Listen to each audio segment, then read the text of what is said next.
Baik, puji nama Tuhan. Selamat pagi Bapak Ibu Saudara. Shalom. Sekali lagi shalom Bapak Ibu. Puji nama Tuhan. Kita bersyukur pagi hari ini kita berkumpul di tempat ini. Mari sama-sama kita mau ajak kita semua untuk tundukkan kepala. Kita berdoa untuk membuka ibadah kita pada pagi hari ini. Terima kasih Tuhan Yesus. Kami mengucap syukur Tuhan buat kebaikan-Mu. Terima kasih Tuhan buat kesehatan, buat kekuatan, buat anugerah yang Tuhan beri bagi kami. Kalau pagi hari ini kami boleh bangun dengan kekuatan yang baru. Kalau kami boleh mengalami kasih setia Tuhan. Terima kasih untuk berkat-Mu yang begitu melimpah bagi kami. Atas keluarga kami, atas pekerjaan kami, atas apapun yang Tuhan percayakan bagi kami. Nah, biarlah Tuhan pagi hari ini kami datang merendahkan hati kami sungguh. Mengembalikan rasa syukur kami, pujian kami, penyembahan kami yang terbaik. Sebab hanya Tuhan yang layak terima pengagungan dan penyembahan yang keluar dari mulut kami. Kami menyerahkan ibadah kami ini dari awal pertengahan hingga akhir Tuhan. Biar nama-Mu dipermuliakan, hadirat-Mu menguasai kami, menyelimuti kami, melawat kami, mengubahkan kami. Dan biar kami menjadi pribadi-pribadi yang semakin hari semakin bertumbuh di dalam kebenaran-Mu. Demi nama Yesus, mari sama-sama kita katakan, amin. Mari sama-sama kita mau menyembah Tuhan Bapak Ibu Saudara. Kita mau tinggikan Dia Allah yang baik. Dia Allah yang dahsyat, Dia Allah yang sungguh memberkati kita dengan limpah, menganugerahkan kita dengan kasih yang begitu besar. Kalau saya dan saudara boleh ada pagi hari ini, semua semata-mata hanya karena kasih Tuhan. Oleh sebab itu pagi hari ini, biarlah hati kita limpah dengan syukur, mulut kita penuh dengan pujian. Terima kasih Tuhan. Kami menyembah Engkau pada pagi hari ini Tuhan. Kami tinggikan Engkau Allah yang dahsyat, Engkau Allah yang sungguh besar. Terima kasih Tuhan. Mari bersama-sama kita bermazmur bagi Allah yang maha tinggi. Sembah Dia. Kami menyembah-Mu, sebab Engkau Tuhan, Engkau sungguh besar. Tiada nama lain yang layak disembah selain nama Yesus. Segala pujian syukur bagi Tuhan. Segala yang terbaik di dalam hidup kami, kami beri sebagai korban syukur. Sebagai penyembahan kami, ini hati kami, ini pujian kami. Tuhan hadir di bait kudus-Nya. Sama-sama katakan saudara. Saat umat mencari wajah-Nya, berseru, berdoa, bersujud menyembah, dan menikmati kehadirannya. Tuhan mau dekat, Tuhan mau dekat dengan umat-Nya yang datang dengan segenap hatinya.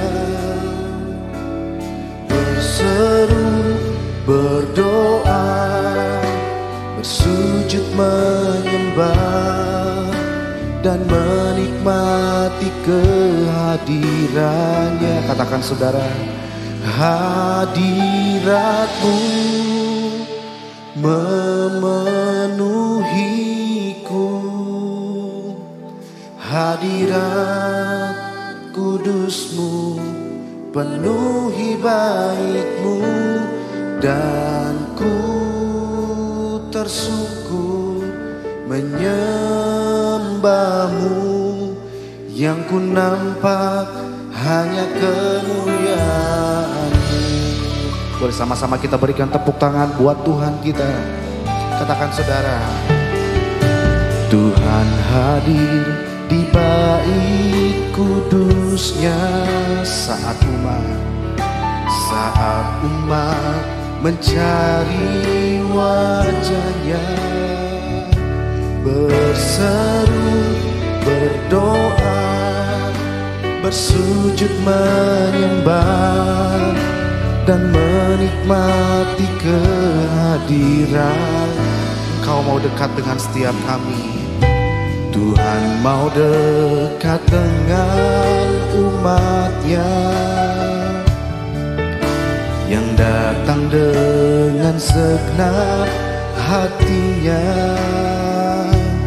berseru, berdoa, bersujud menyembah, dan menikmati kehadiran. Sama-sama angkat tangan kita. Hadirat-Mu memenuhiku, hadirat kudus-Mu penuhi hatiku, dan ku tersungkur menyembah-Mu. Yang ku nampak hanya kemuliaan hadirat-Mu, hadirat-Mu memenuhiku, hadirat kudus-Mu penuhi bait-Mu, dan ku tersungkur menyembah-Mu. Yang ku nampak, mari dengan hati yang haus Bapak Ibu Saudara katakan, hadirat-Mu memenuhi, hadirat-Mu Tuhan, amin, penuhi bait-Mu, dan ku tersungkur menyembah-Mu. Yang ku nampak, sama-sama angkat tangan kananmu saudara, katakan, hadirat-Mu. Yes Tuhan, Engkau dengar seruan kami Tuhan. Kudus-Mu penuhi bait-Mu, amin, menyembah-Mu. Hanya kemuliaan, bersama satukan suara, hadirat-Mu memenuhiku, hadirat kudus-Mu penuhi bait-Mu, dan ku tersungkur menyembah-Mu Tuhan. Yes, hadirat-Mu, hadirat-Mu, amin, hadirat-Mu Tuhan penuhi bait-Mu, dan ku tersungkur menyembah-Mu. Yang ku nampak hanya kemuliaan. Mari sama-sama kita menyembah Tuhan. Terima kasih, kami menyembah Tuhan, kami sembah sebab Engkau Tuhan. Haleluya.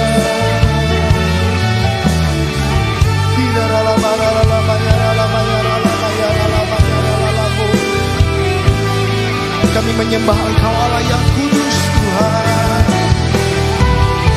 Kami arahkan hati kami, kami arahkan roh kami untuk menyembah Engkau Tuhan. Terima kasih Yesus, terima kasih Tuhan. Kami nyatakan dengan kesungguhan hati kami, hadirat-Mu, yes, hadirat-Mu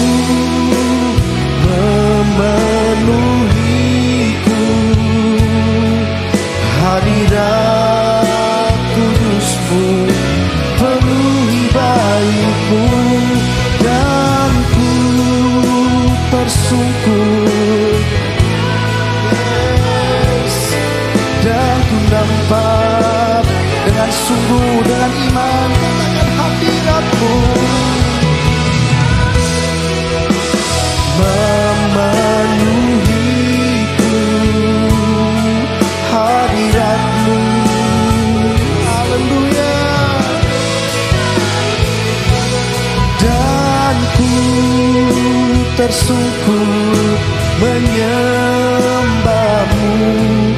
Yang ku nampak hanya kemuliaan. Kami tersungkur Tuhan, dan ku tersungkur menyembah-Mu. Yang ku nampak hanya kemuliaan, dan kami tersungkur, dan ku tersungkur menyembah-Mu.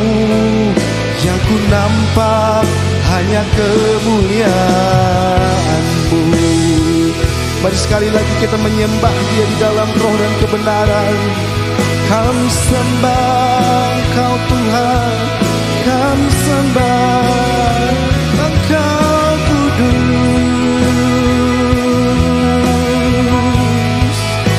Hadirat-Mu memenuhi kami, hadirat-Mu, hadirat-Mu.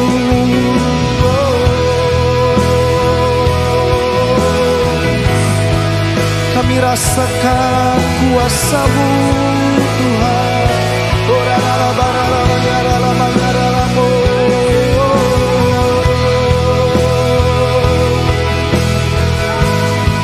Terima kasih.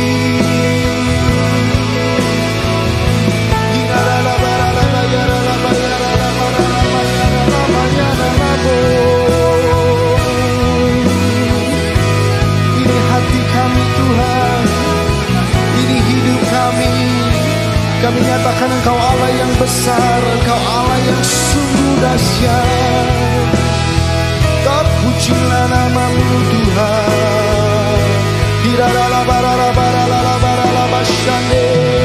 Mari sama-sama katakan hadirat-Mu, hadirat-Mu. Mari berdiri Bapak Ibu Saudara yang dikasihi Tuhan. Mari angkat tanganmu dengan sungguh.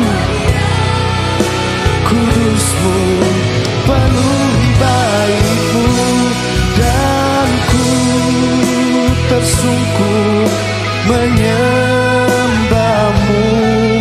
Yang ku nampak hanya kemuliaan. Sekali lagi dengan iman. Hadirat-Mu memenuhiku,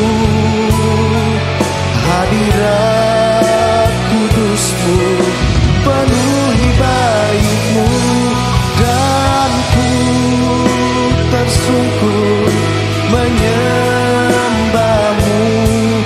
Yang ku nampak hanya kemuliaan.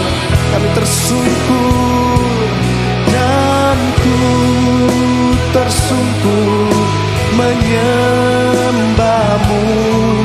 Yang ku nampak hanya kemuliaan. Sekali lagi dengan iman katakan, dan ku tersungkur menyembah-Mu. Yang ku nampak hanya kemuliaan-Mu. Berikan sorak-sorak tepuk tangan yang meriah buat Allah kita yang dahsyat. Haleluya. Terima kasih Tuhan. Hati kami limpah dengan syukur sebab Tuhan baik bagi kami. Demi nama Yesus, sama-sama dengan iman umat Tuhan katakan amin. Tepuk tangan paling meriah buat Tuhan kita. Haleluya. Selamat pagi, shalom. Haleluya. Lebih antusias lagi, shalom. Saudara mengalami kebaikan Tuhan pagi hari ini, amin. Kita percaya bahwa hari ini adalah hari yang terbaik karena Tuhan begitu baik buat setiap kita. Haleluya. Boleh kasih tos kiri kanan saudara, katakan Tuhan kita baik. Haleluya. Hidupku ada di tangan-Mu, Kau beri rancangan yang terindah. Sama-sama katakan saudara. Yang ku terima, walau tubuhku diremukkan, walau jiwaku terkoyakkan, pujaku takkan terhentikan. Roh-Mu yang memberi penghiburan,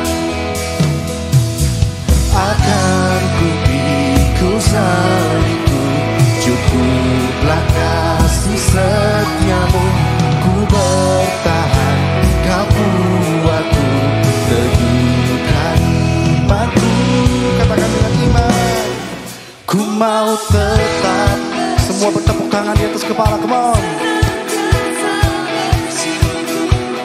Segala yang ku alami, biar kehendak-Mu terjadi. Ku mau tetap bersyukur, senantiasa bersyukur. Hatiku kan sebab apa saudara? Yes, tepuk tangan paling meriah buat Tuhan kita. Katakan saudara, hidupku ada di tangan-Mu. Kau bilang jangan yang terindah, tak hanya yang baik saja yang ku terima.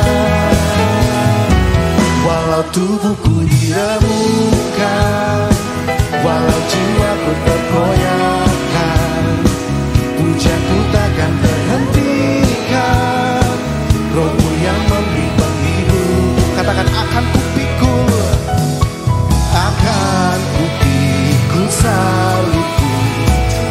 Amin.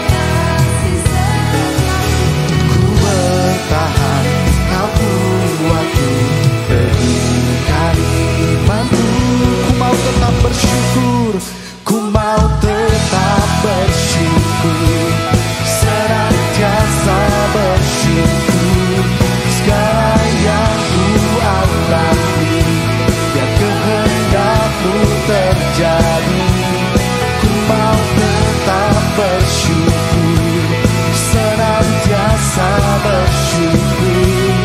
Hatiku kan bersuka, sebab hari ini hari yang terbaik. Haleluya. Yang percaya Tuhan baik bagi kita, katakan amin. Haleluya.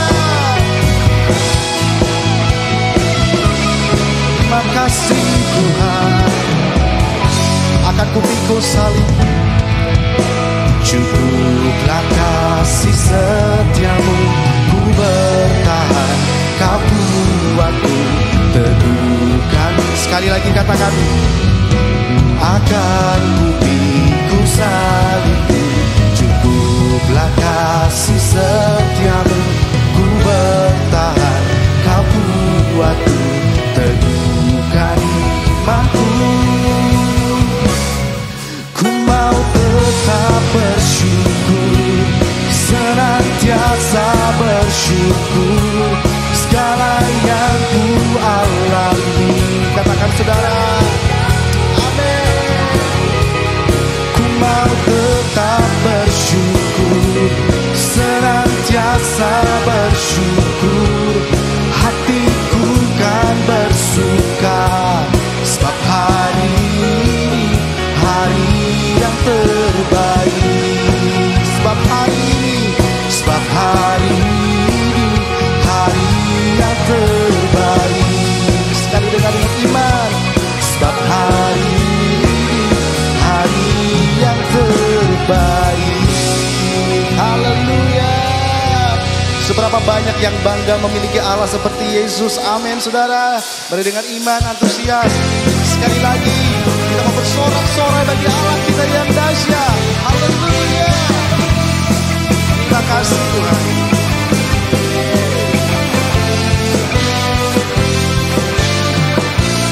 Sama-sama katakan dengan iman. Kuasa-Mu nyata dalam ciptaan-Mu.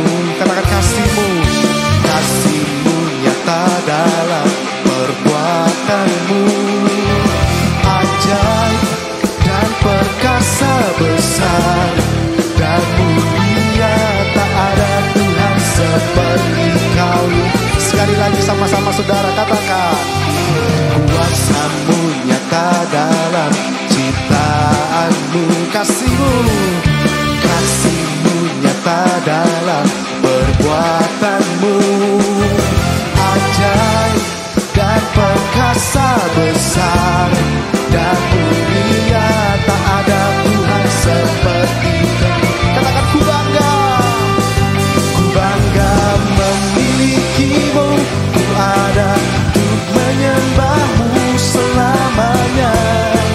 Amin.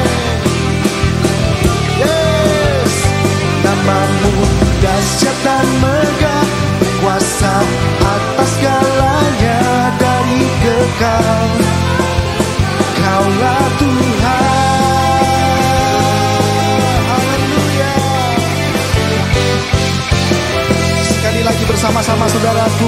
Katakan, kuasamu.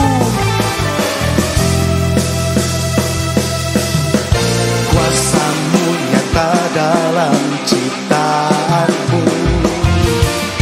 kasihmu nyata dalam perbuatanmu, ajaib dan perkasa, besar dan mulia, tak ada Tuhan seperti.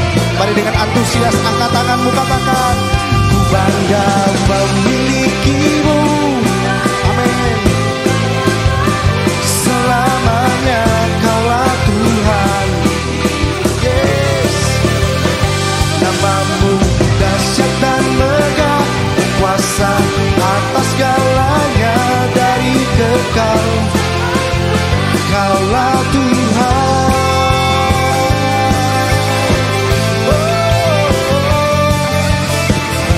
Terima kasih Tuhan.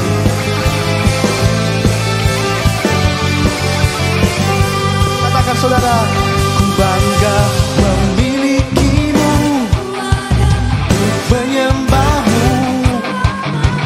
Kaulah Tuhan di hidupku. Namamu dahsyat dan megah, kuasa atas segalanya. Dari mana saudara? Lebih sungguh lagi katakan, ku bangga. Ku bangga memilikimu, ku ada untuk menyembahmu selamanya di hidupku. Namamu dahsyat dan megah, kuasa atas segalanya dari kekal. Amin. Kaulah Tuhan. Oh, katakan kaulah Tuhan. Kaulah Tuhan. Oh, kaulah Tuhan. Oh, yes. Tepuk tangan paling meriah buat Tuhan kita. Haleluya. Silakan duduk Bapak Ibu Saudara. Mari kita mau bawa hati kita lebih dalam lagi pagi hari ini. Sama-sama kita mau masuk lebih dalam lagi di dalam hadirat Tuhan. Terima kasih Tuhan Yesus. Terima kasih untuk kehadiran-Mu dalam hidup kami. Terima kasih untuk anugerah Tuhan yang melimpah. Kalau kami boleh mengalami kebaikan Tuhan, anugerah Tuhan, sungguh Kau begitu baik bagi kami Tuhan. Terima kasih untuk segalanya. Mari sekali lagi kita mau menyembah Tuhan Bapak Ibu. Terima kasih. Kami sembah, kami tinggikan Engkau, sebab Engkau Tuhan. Haleluya. Kasih-Mu besar Tuhan, kasih-Mu melimpah. Mari sama-sama kita mau nyatakan satu pujian. Terima kasih Tuhan.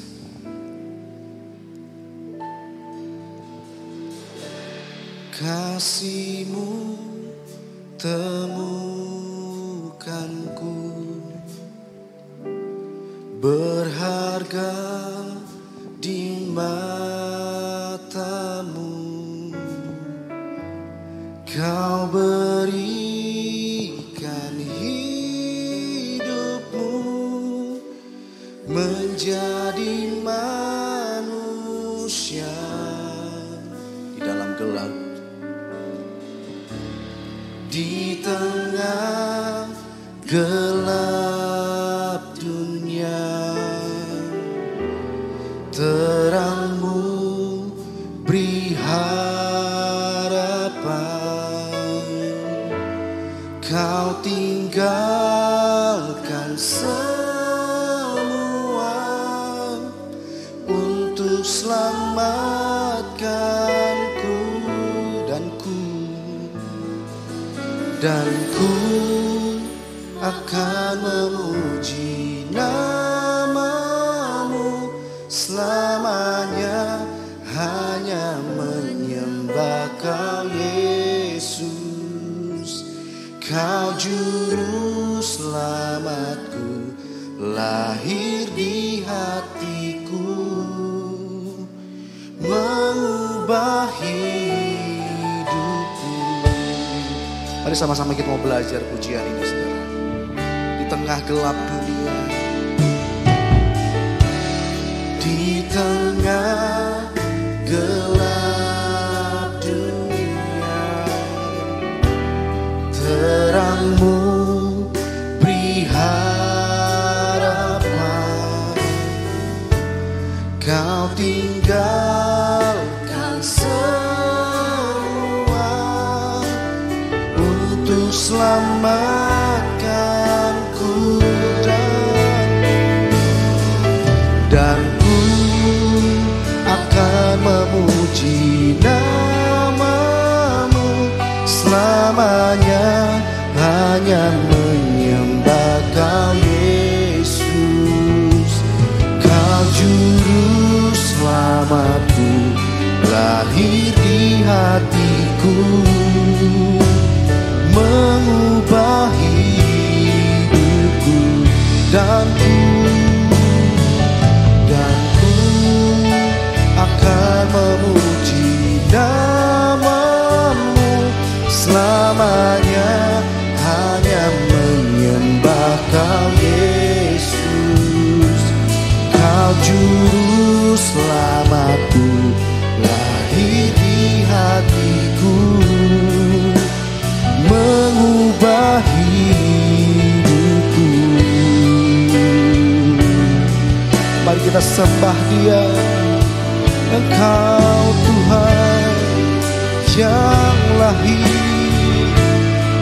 bagi setiap kami.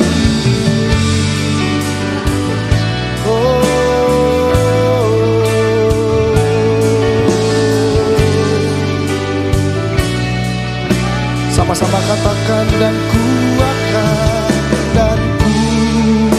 akan memuji namamu selamanya, hanya menyembah Kau Yesus. Kau juru selamatku, lahir di hatiku, mengubah hidupku. Sama-sama kita bangkit berdiri, Bapak Ibu Saudara. Katakan dengan iman. Dan ku akan memuji namamu selamanya, hanya menyembah Kau Yesus. Kau juru selamatku, lahir di hatiku, mengubah hidup. Sekali lagi katakan dengan iman. Dan ku akan memuji namamu selamanya, hanya menyembah Kau Yesus.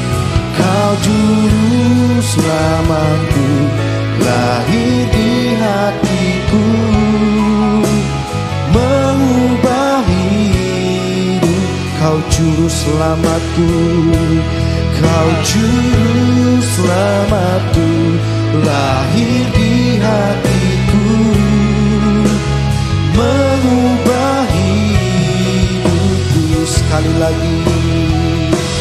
Kau juru selamatku, lahir di hatiku, mengubah hidupku. Haleluya. Haleluya, Jesus. Shalom, jemaat yang dikasihi oleh Tuhan Yesus Kristus. Senang sekali saya, Pendeta Rubin Adi Abraham, bisa melayani Anda dalam ibadah ini. Hari ini saya akan menyampaikan firman dengan judul Hidup Kristen yang Berdampak. Satu kali ada seorang yang pergi ke pasar burung dan mau membeli seekor burung beo.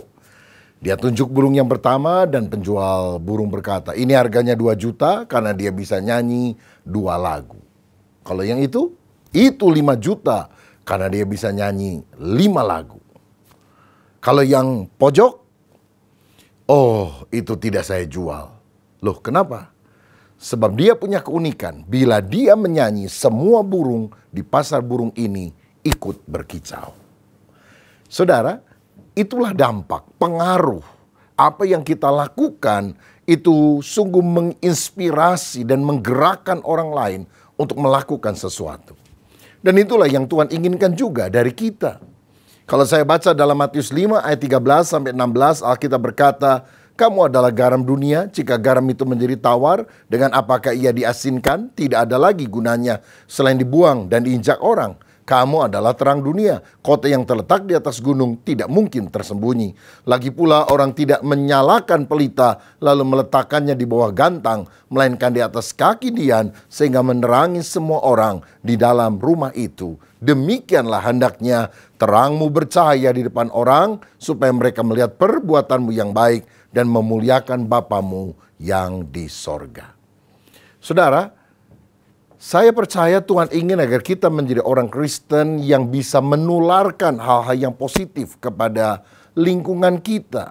Mempengaruhi orang-orang di sekitar kita dengan hal-hal yang baik yang kita juga tampilkan agar mereka juga sungguh-sungguh percaya kepada Yesus Kristus. Saya pernah membaca penelitian terhadap 2 orang ibu. Satu percaya Yesus, satu tidak percaya Yesus. Dan bagaimana dampak kehidupan mereka kepada anak cucunya. Yang pertama adalah Sarah Edward, yang merupakan istri dari pendeta Jonathan Edward. Dia hidup saleh, dia punya 11 anak, dan setelah ratusan tahun diteliti daftar keturunannya dari sejak abad 18 di mana mereka hidup sampai pada masa kini, ternyata ada 13 orang menjadi rektor, 65 orang jadi dosen, 100 orang sarjana hukum, 2 orang dekan fakultas, 30 hakim agung, 66 dokter, 80 orang pejabat penting pemerintahan. Di antaranya 3 orang menjadi anggota Dewan Perwakilan Rakyat, 3 orang menjadi wali kota, 1 orang menjadi menteri, bahkan 1 orang menjadi wakil presiden Amerika Serikat. Orang yang hidup saleh, orang yang hidup benar, anak cucunya juga menjadi berkat. Tetapi ada seorang wanita lain yang bernama Ida Tate. Saudara, dia memiliki kehidupan yang diwarnai berbagai skandal dan mati karena terlalu banyak minum minuman keras. Suaminya seorang ateis yang bernama Max Jukes.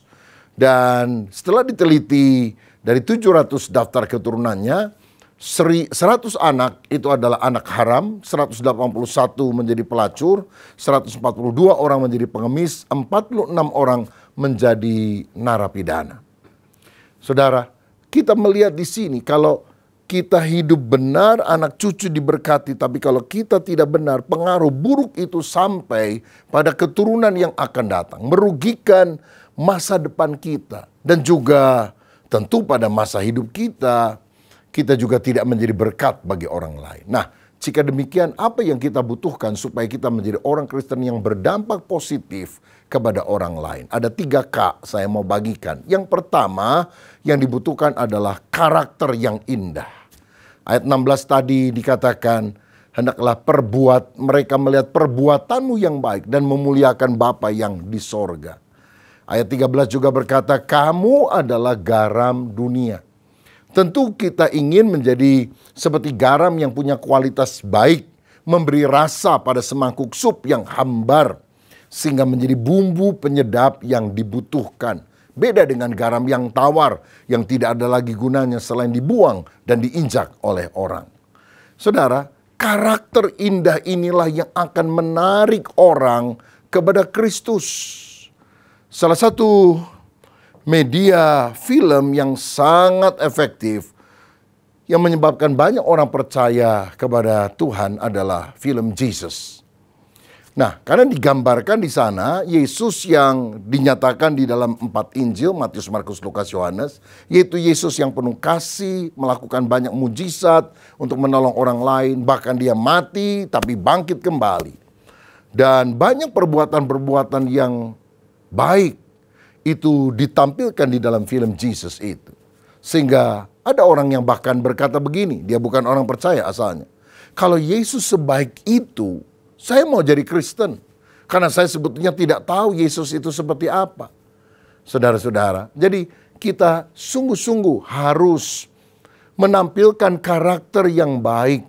Sehingga akhirnya banyak orang percaya kepada Yesus. Karena Yesus pun memiliki keteladanan hidup yang luar biasa. Nah, karakter yang baik itu nampak setidaknya dalam 2 hal ini. Pertama adalah integritas atau kejujuran. Yesus hidupnya singkat, hanya 33,5 tahun. Dan dia hanya melayani 3,5 tahun. Tetapi dia menjadi pribadi yang paling berpengaruh di dalam sejarah dunia. Mengapa? Karena dia tidak bercacat. Ibrani 4 ayat 15 berkata, sebab imam besar yang kita punya bukanlah imam besar yang tidak dapat turut merasakan kelemahan-kelemahan kita. Sebaliknya, sama dengan kita, ia telah dicobai, hanya tidak berbuat dosa. Integritas, kejujuran, itulah yang menyebabkan karakter Yesus itu sangat terpuji. Sehingga banyak orang percaya kepadanya. Ada penelitian yang dilakukan oleh UCLA terhadap 1.300 eksekutif.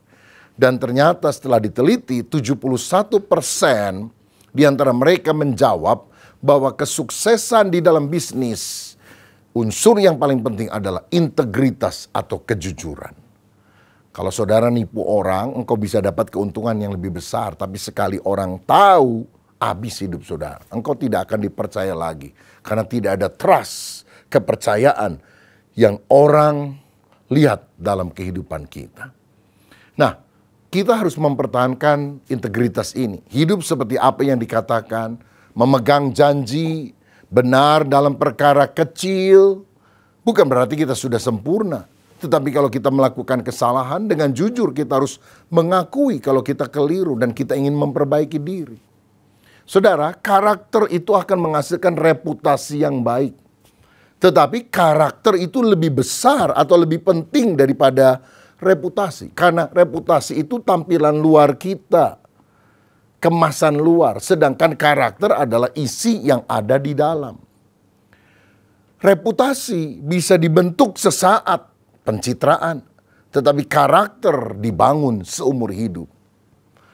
Nah, reputasi adalah apa yang orang katakan tentang Anda. Oh, Anda orang pinter, orang hebat, orang baik. Tetapi karakter adalah apa yang Yesus akan katakan tentang kita di hadapan Allah Bapa Surgawi. Saudara, betapa pentingnya kita memiliki karakter yang baik. Saya pernah mengikuti Amsterdam 2000, yaitu konferensi penginjilan terbesar di dunia yang pernah dilakukan. Yang hadir 11.000 orang pendeta dan penginjil, ya jumlah 11.000 mungkin tidak terlalu banyak dibandingkan dengan KKR akbar yang pernah terjadi di berbagai tempat, misalnya di Afrika. Tetapi para hamba Tuhan ini berasal dari 209 negara di dunia. Bahkan utusannya lebih banyak daripada jumlah anggota Persatuan Bangsa-Bangsa. Karena 209 negara di dunia mengirim utusan ke Amsterdam, Belanda untuk mengikuti sebuah konferensi penginjilan yang digagas oleh Dr. Billy Graham. Yaitu seorang hamba Tuhan yang menjaga integritas sampai Tuhan menjemput dia. Sehingga Billy Graham adalah orang yang paling banyak didengar khotbahnya atau apa yang dia sampaikan. Bahkan dia ketemu dengan banyak sekali presiden di seluruh dunia dan juga menyampaikan hal-hal yang bagus tentang Injil Yesus supaya banyak orang diubahkan. Hidupnya sederhana, jujur, tidak ada skandal. Dia patut menjadi teladan bagi kita sekalian. Karakter yang indah berkaitan dengan integritas atau kejujuran. Tetapi karakter yang indah juga berkaitan dengan kasih yang rela berkorban. Orang yang punya sifat yang baik tidak hanya menuntut bagi dirinya sendiri, tapi rela berkorban bagi orang lain. Saya pernah membaca kisah, ada sebuah kota di Perancis namanya Marseille. Satu kali ada penyakit pes atau sampar yang menjalar dan banyak sekali orang-orang mati. Sampai akhirnya barisan penguburan itu tak henti-hentinya terjadi. Lalu para dokter berkumpul dan mereka sepakat mesti ada pemeriksaan seksama atas mayat seseorang yang mati untuk diteliti dan ditemukan sifat penyakit dan cara pengobatannya. Tapi siapa dokter yang mau meneliti mayat tersebut? Karena dia bisa ketularan dan dia akan segera mati. Dalam situasi itu ada seorang dokter ternama berdiri, dia bilang, izinkan saya memeriksa mayat ini. Dan saya akan mencatat semua yang saya temukan dalam penelitian ini dan bagaimana cara kita mengatasinya. Dan dia lakukan itu, saudara. Dia memeriksa mayat dan dia menulis semua yang ditemukan dalam penelitiannya. Dan dia meletakkan kertas hasil tulisan penelitian di larutan kimia agar penyakit tidak menjalar. 12 jam kemudian dia meninggal dunia karena dia tertular habis memeriksa mayat tersebut. Tetapi Marcelle diselamatkan karena ada obat yang ditemukan. Ya, dokter ini telah memberikan hidupnya untuk keselamatan rakyat banyak di Perancis. Tahukah saudara bahwa ada satu orang yang melakukannya lebih dahsyat? Dia adalah Yesus Kristus yang menghapus penyakit terbesar yang melanda seluruh jagat raya, yaitu DOSA, dosa. Dan untuk itulah Yesus harus rela mati bagi manusia.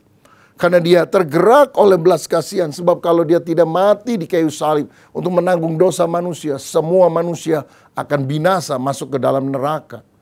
Kerelaan berkorban inilah yang membuat kita terpesona kepada Yesus. Saya teringat Napoleon Bonaparte dari Perancis pernah mengucapkan hal ini. Aku kenal seorang pria yang tidak bisa kubandingkan dengan siapapun juga. Karena aku, Julius Caesar dan Charlemagne adalah orang yang mendirikan pemerintahan dengan pedang. Tapi orang itu mendirikan kerajaannya dengan kasih.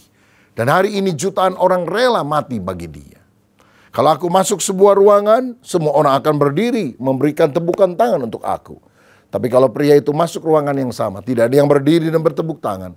Karena semua akan sujud tersungkur untuk menyembah dia. Dia adalah Yesus. Oh, Yesus adalah pribadi yang sangat mempesona hidup kita. Saudara-saudara, jadi kalau kita punya karakter yang baik, yang nampak dalam integritas atau kejujuran, dan kerelaan berkorban, Injil tidak hanya didengar oleh orang lain, tapi dilihat. Makanya Alkitab bilang kamu akan menerima kuasa kalau Roh Kudus turun ke atas kamu dan kamu akan menjadi saksi. Bukan hanya bersaksi dengan perkataan, tapi menjadi saksi dengan seantero kehidupan kita. Seorang penginjil bernama Gypsy Smith pernah berkata, kitalah Injil yang kelima. Di Alkitab ada 4 Injil, Matius, Markus, Lukas, Yohanes. Kita membaca 4 Injil. Tapi orang di luar sana yang tidak pernah membaca Injil, membaca Injil kelima, yaitu hidup kita yang bagikan surat Kristus yang terbuka, yang bisa dibaca oleh orang lain. Saudara, jadi ketika ada orang yang membutuhkan bantuan, mari kita berbuat baik kepada mereka, mengunjungi orang yang sakit, membantu orang yang pindah rumah, memberikan 9 bahan pokok bagi orang yang kurang makan. Sehingga mereka melihat Injil bukan hanya didengar tapi dipraktekkan melalui perbuatan baik. Kerelaan berkorban. Seperti saya sebutkan di awal, saya pernah mengikuti konferensi penginjilan terbesar di dunia Amsterdam 2000 di Belanda. Dan yang menarik saudara, pertemuan ini dibiayai oleh panitia bagi para peserta yang berasal dari negara berkembang, Afrika, India, dan sebagainya. Dan untuk menghandle 11.000 peserta selama berhari-hari itu, ratusan steward yang kebanyakan orang kulit putih dari Amerika Serikat, mereka membayar sendiri biaya tiket penerbangan bolak-balik ya untuk bisa melayani para peserta tersebut. Jadi mereka menjadi usher, mereka menjadi orang yang menjemput di airport atau memasukkan ke tempat-tempat penginapan dan sebagainya. Pokoknya mereka seksi sibuk lah saudara. Dan mereka membayar sendiri biayanya untuk melayani. Ada ibu-ibu rumah tangga, ada orang-orang yang bekerja saudara. Mereka sibuk di dalam berbagai hal dari jam 7 pagi sampai jam 10 malam. Artinya datang lebih awal dan pulang lebih malam dibandingkan seluruh peserta sekitar 2 minggu. Dan setelah selesai semuanya, minggu malam mereka bereskan semua alat-alat. Dan kemudian Senin mereka pulang ke Amerika Serikat atau negara lain. Selasa mereka kerja kembali di negaranya. Jadi selama 2 minggu mereka tidak liburan di Belanda. Mereka kerja keras hanya untuk melayani para penginjil hamba Tuhan. Supaya mereka bisa menikmati seminar ini dengan baik. Oh, betapa luar biasanya faedah, manfaat orang-orang yang rela berkorban untuk menolong orang lain. Jadi saudara sekalian, kita akan punya hidup yang berdampak. Pertama, kalau kita punya kepribadian yang indah. Yang kedua, kita akan berdampak kalau kita punya kedekatan hubungan dengan orang lain. Orang yang berpengaruh adalah orang yang menjalin hubungan yang akrab dengan orang lain. Karena garam baru terasa bukan bila disimpan di dalam botol, tetapi dituangkan pada semangkuk sup yang hambar, sehingga memberikan cita rasa yang enak. Masalahnya kadang-kadang kita ini hanya ingin kumpul-kumpul sama orang Kristen sendiri. Garam kumpul sama garam, akhirnya jadi gudang garam. Terang kumpul sama terang, akhirnya silau men. Bukankah terang itu akan sungguh dibutuhkan di tengah kegelapan yang ada? Alkitab berkata bahwa Yesus digelari sebagai sahabat orang berdosa. Dia bergaul dengan pelacur, pemungut cukai, tapi dia tidak berbuat dosa.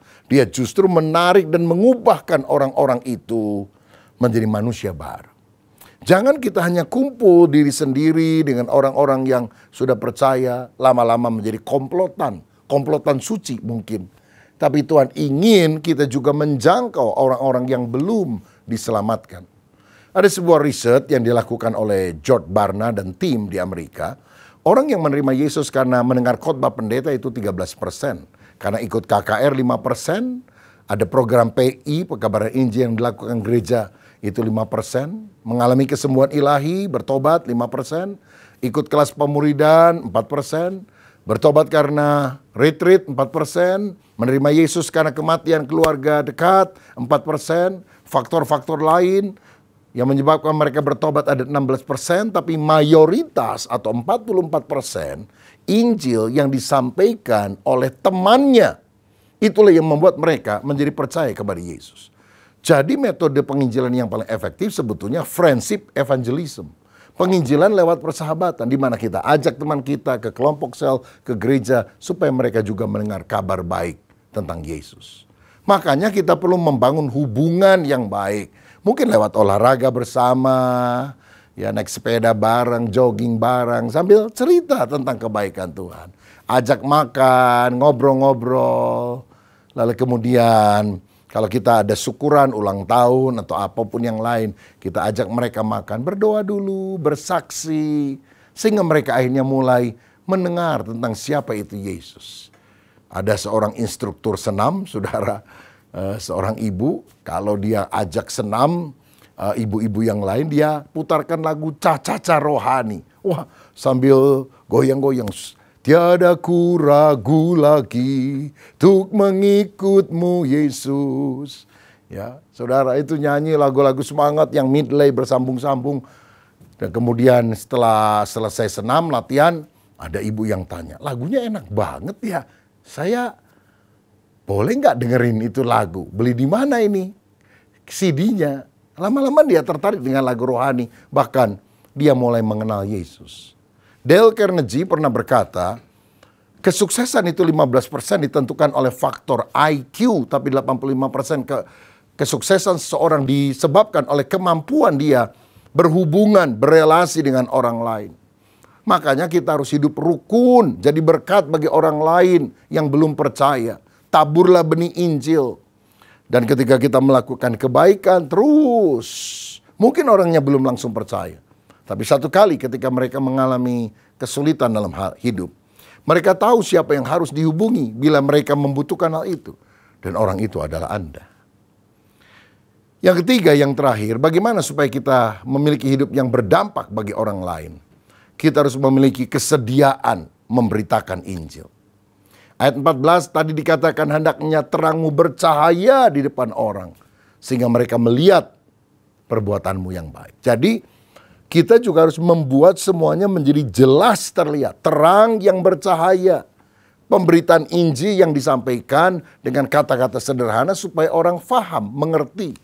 Mereka harus mendengar good news, kabar baik yang akan mengusir dosa, kegelapan di dalam kehidupan seorang. Sehingga mereka hidup di dalam kebenaran.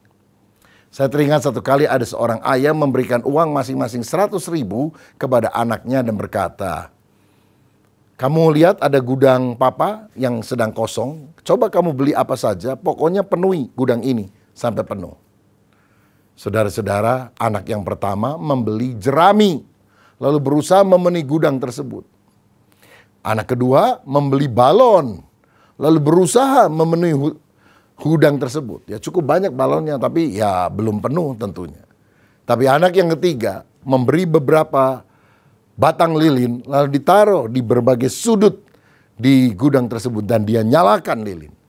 Terang memenuhi seluruh gudang tersebut. Saudara, apa yang menyebabkan hati orang yang dalam kegelapan berubah, dipenuhi dengan terang ketika kita memiliki kasih, kebaikan, dan berita Injil tentang Yesus, sehingga hati yang gelap menjadi terang. Jangan hanya mengeluhkan kegelapan, apalagi mengutuki kegelapan, tapi nyalakan terang. Itu jauh lebih berguna. Nah, kita percaya bahwa orang yang beriman kepada Yesus akan selamat. Tapi bagaimana dengan orang lain? Kita harus memberitakan kabar baik kepada orang lain. Karenanya ada kesediaan untuk memberitakan Injil. Penginjilan itu seperti usaha seorang pengemis memberitahu temannya di mana mereka bisa makan. Karena rupanya dia pernah dikasih makanan oleh seorang di satu rumah dan dia sangat kenyang. Lalu dia kasih tahu kepada teman yang kelaparan, kalau kamu lapar, datanglah ke sana. Orang itu akan memberi kamu makan. Bukankah kita adalah orang yang kelaparan secara rohani dan kita hanya dipuaskan di dalam Yesus? Kita perlu memberitahu orang lain bahwa Yesus yang sanggup mengisi kehidupan kita. Bersaksilah, saudara. Memberitakan Injil nggak harus sulit-sulit. Pakai ayat yang susah-susah dihafal. Saksikan pengalaman pribadi Anda dengan Tuhan. Sebelum saudara percaya Yesus, bagaimana kegelisahan, masalah dan sebagainya. Lalu ceritakan peristiwanya. Bagaimana saudara bisa ketemu Yesus dan diubah. Dan kini setelah engkau percaya Yesus, apa perubahan yang engkau alami? Before and after. Itu yang bisa membuat orang lain berkata, oh saya juga ingin diubah oleh Kristus. Saudara, kita perlu tahu pesan Injil secara jelas dan siap untuk memberitakannya dengan ringkas. Ada 4 inti Injil yang bisa kita bagikan. Pertama, Yesus cinta manusia. Dia tidak ingin kita binasa, tapi masuk ke dalam sorga. Tapi yang kedua, manusia berdosa dan tidak bisa berdosa dengan amal atau perbuatan baik itu sendiri. Yang ketiga, Yesus telah datang dari sorga untuk menanggung dosa manusia dan menyucikan kita dari segala dosa. Dan yang keempat, terimalah Yesus, maka engkau akan selamat. Keselamatan adalah free gift, hadiah cuma-cuma yang Tuhan berikan bagi kita, asal kita mau percaya kepada Dia. Saudara, dalam kekristenan yang lebih ditekankan adalah apa yang Allah lakukan terhadap kita, lebih dari apa yang manusia bisa lakukan kepada Allah. Jadi dia telah memberikan anugerah kepada kita. Sehingga kalau kita diselamatkan oleh anugerah, pelayanan kita, hidup kita hanyalah untuk membalas kasih Tuhan. Hidup yang paling berdampak adalah kalau kita bisa mengalihkan orang dari jalan ke neraka dan mengarahkannya pada jalan menuju sorga. Dan hati kita akan sangat gembira kalau satu kali kita ketemu dengan seorang di sorga dan dia berkata, aduh aku berterima kasih engkau pernah memberitakan Yesus kepadaku. Kalau tidak aku masuk neraka, tapi engkau sudah dipakai Tuhan. Sehingga aku bisa selamat percaya kepada Yesus. Betapa itu akan memberikan sukacita yang luar biasa kepada kita. Karena itu mari kita kobarkan api penginjilan sehingga banyak orang diselamatkan. Saya akhiri dengan kisah ini. Ada seorang penginjil dari Belgia yang kemudian dipanggil Tuhan untuk melayani di pulau Molokai di Hawaii. Dan saudara-saudara, di pulau itu ada satu komunitas orang-orang yang terasing yang tidak boleh campur dengan yang lain. Karena mereka adalah penderita kusta, penyakit yang menular.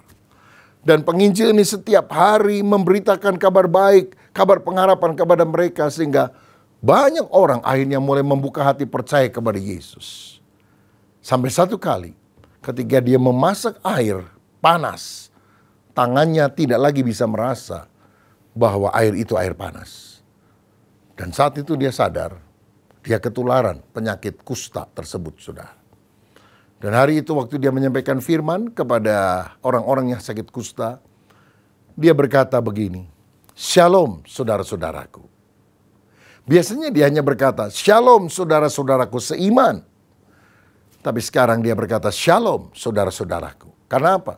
Dia telah tertular dengan penyakit itu dan menjadi sama seperti mereka. Dia jadi penderita kusta. Tidak lama kemudian dia mati dan dia dikuburkan di negara asalnya Belgia. Tapi kemudian orang-orang Molokai mendesak, minta penginjil ini dikuburkan di pulau Molokai di Hawaii. Karena dialah yang telah memperkenalkan mereka dengan Yesus yang membawa hidup kekal. Akhirnya tangan daripada penginjil ini diterbangkan dari Belgia ke Molokai untuk dikubur di sana. Karena tangan itu adalah tangan yang pernah dipakai untuk merangkul, mengasihi, menumpangkan tangannya kepada orang sakit, memberitakan tentang Yesus. Dia mati, tapi hidupnya berdampak. Maukah saudara dipakai oleh Tuhan bukan menjadi hidup yang merugikan orang lain, tapi hidup yang menjadi berkat bagi orang lain. Hidup ini terlalu sayang bila dilewatkan dengan mementingkan diri sendiri. Tapi hidup ini akan indah kalau kita bisa jadi berkat bagi orang lain. Ini doa saya supaya kita punya kehidupan yang berdampak bagi orang lain. Siapa yang mau untuk hidupnya berdampak, taruhlah tanganmu di dada, saya mau berdoa. Bapa, terima kasih untuk firman-Mu. Tuhan memanggil kami menjadi garam dan terang dunia. Artinya kami harus berdampak kepada orang lain. Mampukan kami Tuhan dengan karakter yang baik yang kami miliki. Kami juga mau memiliki kedekatan hubungan dengan orang lain. Sehingga kami bisa kemudian menceritakan tentang Yesus kepada mereka.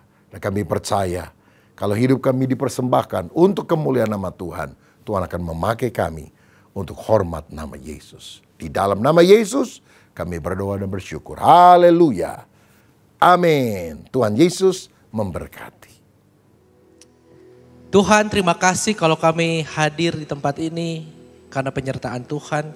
Kami mendengarkan firman, kami telah mengalami lawatan Tuhan, menguatkan kehidupan rohani kami. Sebentar kami mau menaikkan doa syafaat kami, terutama untuk orang-orang yang sedang mengalami kesukaran hari-hari ini Tuhan. Mungkin keluarga kami, saudara-saudara kami. Bantu mereka Tuhan. Kami percaya Engkau tidak pernah meninggalkan mereka. Engkau selalu menyertai mereka. Bantu mereka Tuhan untuk hidup merasakan kebaikan Tuhan. Kami berdoa juga buat negara kami yang bentar lagi masuk ke masa pemilihan umum. Kau yang berikan kedamaian Tuhan. Tidak ada aksi-aksi terorisme ataupun berita-berita yang kebohongan yang beredar. Biarkan anak-anak Tuhan juga bisa menjadi bijaksana di dalam musim politik ini Tuhan. Kami percaya pemimpin yang terpilih adalah yang terbaik dari-Mu. Dan kami berdoa buat gereja kami Tuhan. Untuk gembala sidang kami Bapak Rubin Adi Tuhan, Kau yang berikan kesehatan, kekuatan dimanapun hamba-Mu melayani. Ya khususnya di GBI Kelapa Gading ini Tuhan, Kau terus berikan setiap pelayan Tuhan, setiap tim pastoral yang ada, kesatuan hati. Sehingga kami percaya Tuhan akan banyak jiwa-jiwa yang dimenangkan dan diselamatkan. Kami juga berdoa Tuhan buat generasi muda di tempat ini Tuhan. Mulai dari anak-anak kecil, remaja, pemuda. Kami percaya Tuhan mereka adalah generasi yang akan menjadi masa depan dari pekabaran Injil, dari gereja Tuhan. Kami mau Tuhan mendidik, memuridkan mereka dengan baik. Dan kami mau menjangkau lagi lebih banyak generasi muda. Agar kemuliaan Tuhan dinyatakan kepada generasi-generasi berikutnya. Terima kasih ya Tuhan, sekarang kami mau pulang. Kami angkat tangan kami mau berdoa. Ya Tuhan, kami butuh berkat-Mu. Biarkan Kau berkati kami semua Tuhan. Berkat untuk hidup kami, berkat untuk keluarga kami. Diberkatilah studi usahamu, diberkatilah setiap Engkau melangkah. Diberkatilah kemanapun Engkau pergi. Diberkatilah pertumbuhan rohanimu. Berkat dari Allah Bapa, keselamatan dari putranya Yesus Kristus. Dan persekutuan manis dengan Roh Kudus selalu menyertai hidup kita sampai selama-lamanya. Di dalam nama Tuhan Yesus yang telah diberkati, mari katakan amin.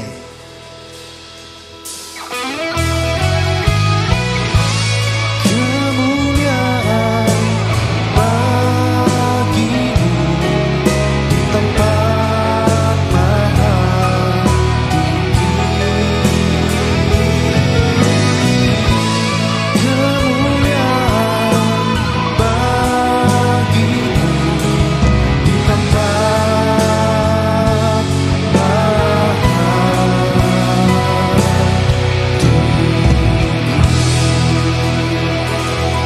Puji Tuhan, Bapak Ibu, selamat hari Minggu, Tuhan memberkati kita semua.